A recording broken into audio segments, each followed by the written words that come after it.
Hello viewers, আশা করি সকলে ভালো আছেন। ঈশ্বরের দয়ায় আমিও ভালো আছি। আজকে হাজবেন্ড বলল স্পেশাল কিছু রান্না করে খাওয়াবে। বলল ইলিশ পোলাও খাওয়াবে, কিন্তু অন্যদের মতো না, একটু আলাদা টাইপের। এজন্য ইলিশ মাছটা ফ্রাই করে দেন কারির জন্য ইলিশ বসিয়ে দিলাম। দেন অন্যদিকে তৈরি হচ্ছে বেগুন ফ্রাই। বেগুনকে ইতালিয়ান ভাষায় বলা হয় মিলানজানে। এটা অনেক টেস্টি হয়, আমার খুব ভালো লাগে খেতে। রেডি হয়ে গেল আমাদের ইলিশ কারি। এখন অপেক্ষা শুধু ইলিশ পোলাও খাওয়ার জন্য। এদিকে আমাদের বেগুন ফ্রাইটাও হয়ে গেছে।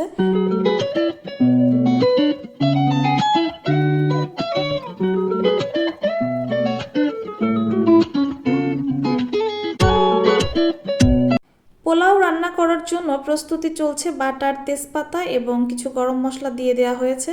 এটা হালকা ফ্রাই হয়ে গেলে আমরা বাসমতি চাল দিয়ে পোলাওটা রান্না করব।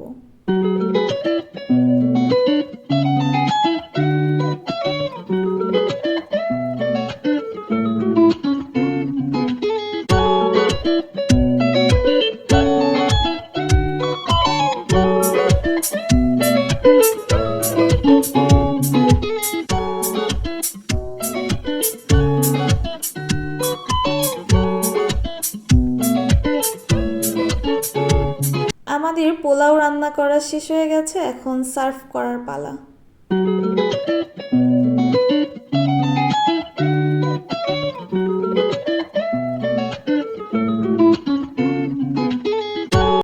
প্লেটে প্রথমে অল্প পোলাও দিয়ে নিয়েছে, দেন মাঝখানে দিয়ে দিল ইলিশ কারি, দেন উপর দিয়ে আবার পোলাও দিয়ে ঢেকে দিবে।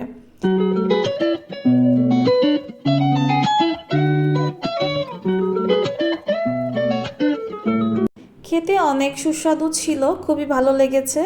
এই রেসিপিটা আপনারাও বাসায় ট্রাই করে দেখতে পারেন এবং আপনাদের কেমন লাগলো কমেন্টে জানাতে পারেন।